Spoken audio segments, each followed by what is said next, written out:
네, 안녕하세요. 저는 국립암센터 간담도 췌장암센터에 이제 소화기내과 의사로 일하고 있는 김보현이라고 합니다. 그 센터 이름이 어려운데 혹시 뭐 센터에 관해서 설명해 주실 수 있을까요? 저희 센터는 사실 이제 간하고 거의 담도 붙어 있거든요. 그 옆에 또 췌장도 인근에서 이제 같이 있기 때문에 이 간담도 췌장암에 대해서 이제 보통 진료를 하고 있는 그런 센터입니다. 암 예방 수칙 네 번째 수칙은 어떤 거일까요? 암 예방 네 번째 수칙은 하루 한두 잔의 음주도 피하기입니다.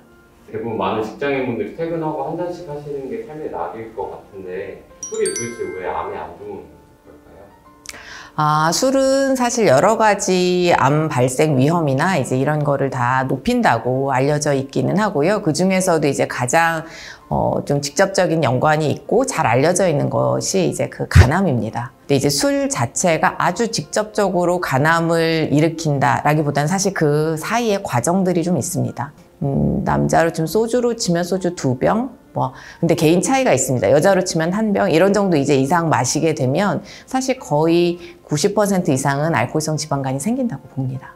그럼 그 알코올성 지방간이 암을 유발해요? 알코올성 지방간에서 조절이 되지 않고 더 악화되게 되면 그 이제 알코올성 간경변까지 가게 되고 그럼 거기에서 또 이제 간암이 잘 생길 수 있고 그렇게 됩니다.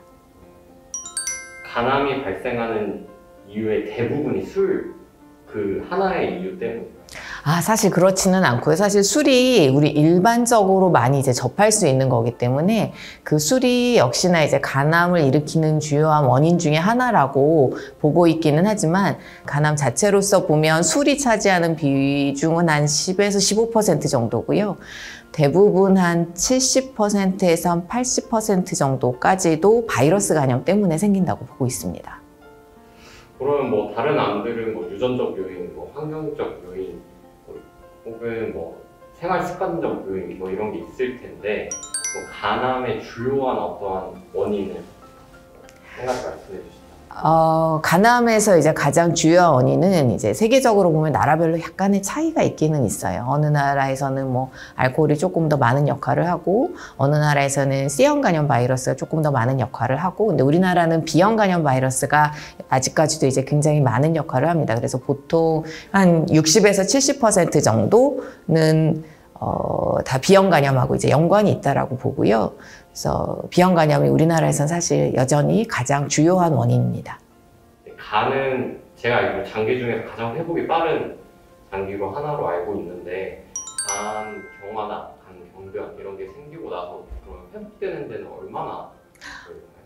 간 경화나 간 경변이 된다는 거는 나이가 드는 것과 좀 비슷한 개념이라고 좀 볼 수 있어요. 우리 회춘하고 싶어 하지만 회춘하기 어려운 것과 비슷한 개념이라고 봐야 됩니다. 그래서 사실 제가 이제 말씀드린 게 아까 이제 술 드시면 지방간이 되고 그다음에 간경화가 되고 물론 중간에 이제 알코올성 간염 이런 이벤트도 이제 생길 수가 그런 에피소드 생길 수가 있지만 그렇게 간경화가 된다 이제 간암이 된다고 말씀드렸는데 제가 이제 알코올성 지방간이라고 하면 다 뭐 현대인이 지방간쯤이야 다 이렇게 이제 생각하시는 경우들이 좀 있어요. 그래서 그런데 이제 지방간이 있는 상황에서는 사실 술을 끊으시면 좋아질 수 있습니다. 물론 드실 때만큼 빠른 속도로 없어지진 않지만 좋아질 수 있는데 일종의 알코올성 지방간에서 그다음 알코올성 간경변증까지 넘어갔다. 그럼 이거는 약간 체크밸브 같다고 보시면 돼요.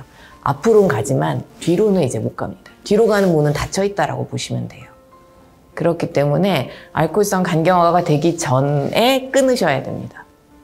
간암은 대부분은 만성간 질환이 있는 경우에서 생깁니다. 그래서 그런 경우에는 정말로 단 한두 잔의 술도 피해야 됩니다. 그럼 혹시 마지막으로 이제 습관적으로 술을 드시고 계신 분들이나 아니면 간암에 관심이 있으신 분들께 말씀해 주시고 싶으신 말씀이 있으실까요?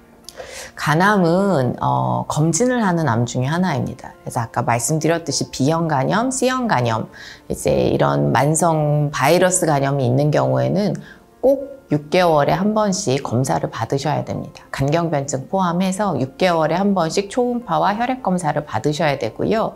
그다음에 내가 B형 간염이 있는지 C형 간염이 있는지 사실 잘 몰라요. 그러면은 그거는 혈액 검사 하시면 있는지 없는지는 금방 나올 수 있어요. C형 간염은 특히나 요새 치료제가 워낙에 발달을 해서 치료하시면 완치할 수 있는 질환 중에 하나거든요. 단지 검사를 안 해서 모르시는 경우들이 굉장히 많습니다. 그래서 일단은 내가 간암의 고위험군에 속하지 않는지 이런 혈액 검사를 해서 확인하는 게 첫 번째 하나가 있고요. 또 술은 적으면 적을수록 좋습니다. 따라서 오늘부터라도 습관을 바꿔보도록 하세요.